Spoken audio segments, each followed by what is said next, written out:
Hi, I would like to talk about my journey in developing the electromechanical reinforcement learning platform which I conceptualized, designed, and built.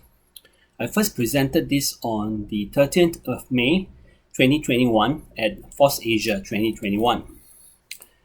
The primary motivation for developing such a platform arises from curiosity. During the course of developing this prototype, I came across a documentary about Dr. Claude Shannon, titled The Beat Player. Dr. Shannon is known as the father of information theory. In his seminal paper titled The Mathematical Theory of Communication, he demonstrated that there's a limit on how much information that can be sent through a channel or medium, with noise being the main factor limiting the information rate. This groundbreaking paper helped usher in the information age, facilitating the rise of telecommunications, internet, and mobile networks as we know today. Check out Shannon-Hartley theorem for details. Another invention of Dr. Shannon is Theseus, the mechanical mouse which can find its way out of a metallic maze. Even though Dr. Shannon only had the rudimentary relays and components of the 50s to work on, the mechanism works seamlessly. It was far ahead of its time and is considered as one of the first few, if not the first, artificial intelligence systems out there. Dr. Shannon has a fun and playful persona, and this side of him is reflected in some of his invention, including the useless machine. This contraption is a wooden box with a switch outside. Once turned on, the lid opens and a mechanical hand reaches out to deactivate the switch and therefore itself.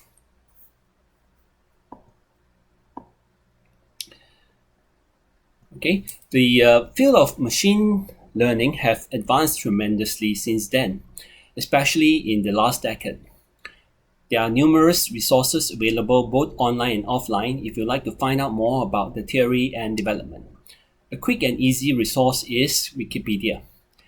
My background is in electronics, but to build the platform I need to brush up my hands-on skill in number 1, 3D printing, number 2, 3D designing, number 3, Python coding, and 4, machine learning.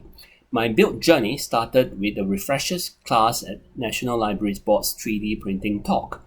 I booked sometimes slots to use the in-house printer to get familiarized myself with the intricacies of working and maintaining a 3D printer.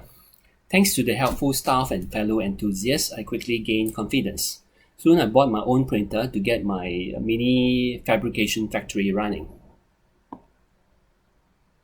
I focused my attention on this in April 2020, and the work involved designing, building, testing, and iterating. The platform uses an array of magnetic hall sensors to detect the metallic ball. The platform also incorporates acceleration and accelerometers and gyroscopes for stability improvement. Wireless Bluetooth 5.0 and power supply stability circuits were added later. One aspect I like to highlight is that the maze that sits on the platform is removable and can be replaced with a maze of different design. Also, for these particular platforms and walls, the tabs can be removed and reinserted so that it's highly configurable, right? The partitions, so to say, can be removed and reinserted. When the electromechanical platform was completed, I started looking into the Python reinforcement learning code. I found suitable starting code developed by Eric Delange. His code was designed for running purely in the virtual environment and has 8x8 cells. The object is able to move in 4 directions, namely left, right, up, and down. The code can accommodate various search and learning algorithms, including Q-learning, SASA, eligibility, trace, and neural network. Walls or obstacles are pre-programmed and is known to the algorithm at the start of the learning cycle. I adapted the code to communicate with the hardware platform, reading the hall sensors values and driving servos. Instead of driving the objects directly, the code now drives the platform and let gravity do the work. The object location is now detected using has to be detected instead of known inherently. Besides left, right, up, down, the stage can also be driven northeast, northwest, southeast, and southwest, making a total of 8 degrees of freedom. So instead of pre-programmed walls and obstacle locations, the code must figure out this out in on the run, or the algorithm, right? The learning algorithm has to figure out this. This is the photo of my 3D printer. I designed the parts using Tinkercad.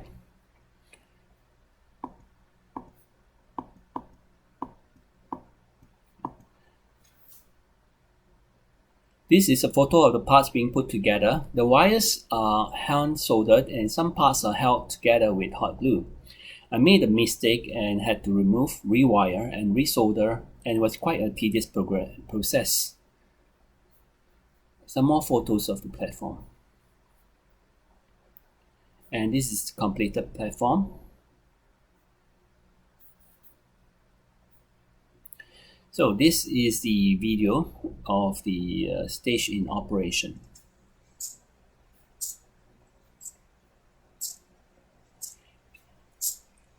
It's running a test algorithm. The platform is sending positional and stage information data to my mobile phone via Bluetooth. I can also control the platform wirelessly by sending commands over Bluetooth. So information is sent via notification. In this example, the algorithm is actually running on my PC, right, which is connected via the serial port. So I put the ball into the platform and it's being rolled around by gravity, depending on the tilt of the stage.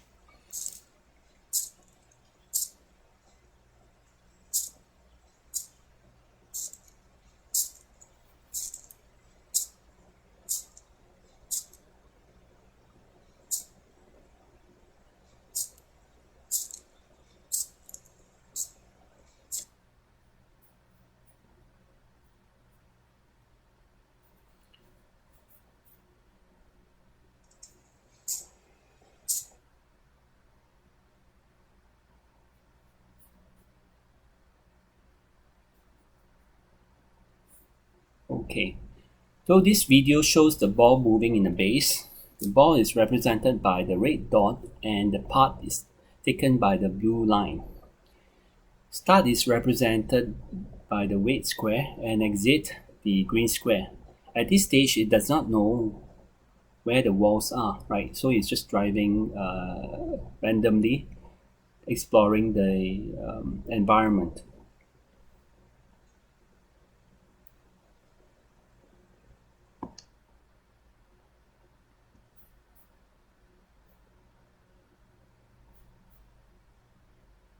Okay, this is the next video.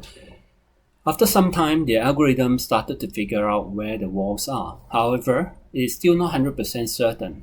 These are represented by the gray boxes. Those that it is certain are represented by black boxes. As you can see, the algorithm is still not particularly smart and did not drive the ball to the exit, which is just down from where it was.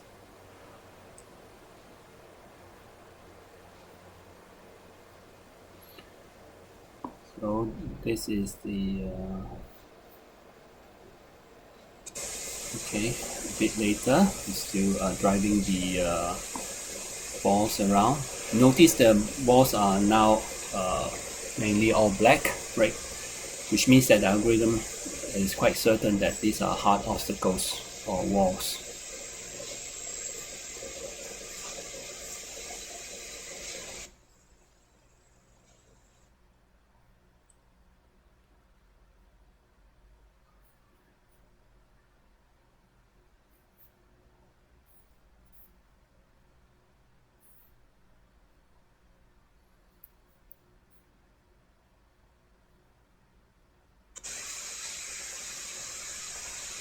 So finally, after a long time, the algorithm finishes learning and can confidently and efficiently drive the ball to the exit no matter where the starting position is. So in this scenario, the walls are not plotted out, right? But it knows it's there.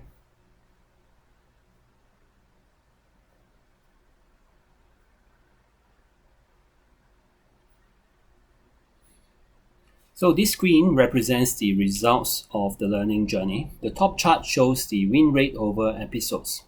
As you can see, the ability to get the ball was quite dismal to the exit, right? It was quite dismal at the beginning as it just moved randomly. Over time, the performance increases until it's almost certain of driving the ball to exit every time from any starting position.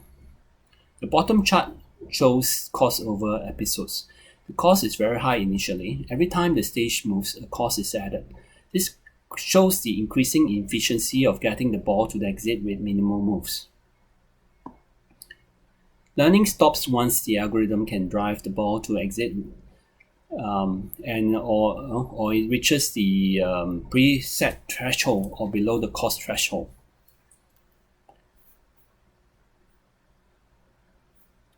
So my plan forward is to build a detailed 3D model and PCB. I've already started work with FreeCAD and KiCad. The code should be optimized and a nice interface should be made.